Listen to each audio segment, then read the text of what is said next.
They came from all over Azerbaijan, converging on the university hospital in Baku, the country's capital. Hundreds of children, their faces marred by disfigurements their parents can't afford to correct. When you have the opportunity to go to these countries, you realize how extreme poverty affects these children, in that the more important decision is not to get an operation for their cleft lip, the more important decision is how to be fed from day to day. So a lot of the children that arrived came from extremely remote villages where access to basic issues like water and food is limited. Azerbaijan is located just south of Russia on the Caspian Sea, far from Long Island, where plastic surgeon Dr. Kaveh Alizadeh is based. Dr. Alizadeh traveled to Baku with an organization called Smile Train that helps children around the world suffering from unrepaired clefts. The most recent trip was specifically geared towards cleft lip and cleft palate, which is really a congenital defect of the lack of full formation of the lip, and which can extend all the way inside. It can involve the palate, which then can also secondarily affect the speech as well as nutrition if the kids are not able to eat or speak properly. And also can actually extend all the way out towards the nose as well. In certain parts of the world, that essentially becomes a life sentence for them to be completely shunned from the society. And there is definitely a stigma attached to it. Hopeful parents brought in more than 200 children for treatment. Now, mind you, this is a country of 8 million people, and that actually announced on the television, the national television, that our team would be arriving. And of course, we didn't really have the time or the capacity to be able to handle this group. So I think the most heartbreaking part of these trips is having to turn away some of the children.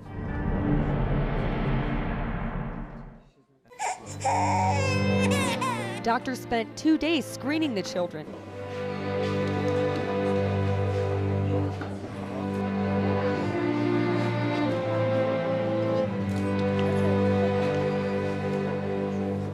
Selecting only those with the greatest need for treatment.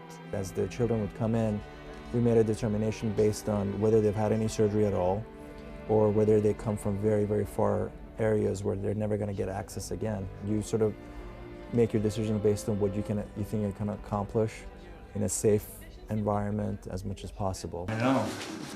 I think he would like that. Dr. Alizadeh and local surgeons performed 25 operations in the 10 days the team spent in Baku.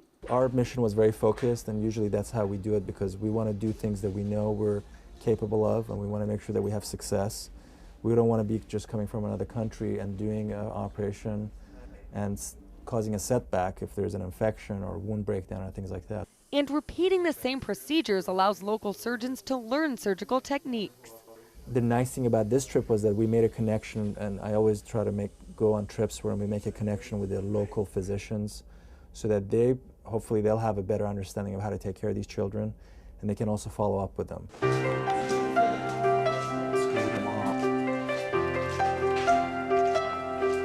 In the end, the operations were a success. If you want to see the most guaranteed response that's going to make you happy and gratified, is you do an operation on a child, and that moment that you hand them back to their mom is the most significant thing, because the response of the mom just makes it all worthwhile.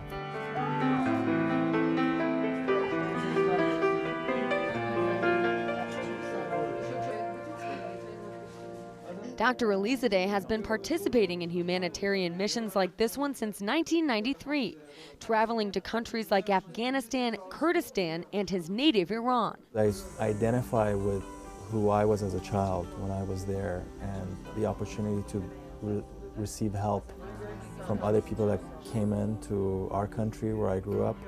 And I realize how fortunate I am now, living in this country and being afforded the opportunities that I have now. So I really see it as a way for myself to be able to go back and help in those countries. And since he became a father just a few months ago, these missions hit home now more than ever. It makes me appreciate again my own life, because I have an opportunity to go and see a child that was born at the exact same time as my own daughter, and the fact that they are not afforded, by virtue of where they were born and where they're raised, they're not afforded the same opportunities as my little girl is. And they're no different, it's just that they're in a different place. In addition to his involvement with Smile Train, Dr. Alizadeh and other surgeons with the Long Island Plastic Surgical Group have started a foundation of their own.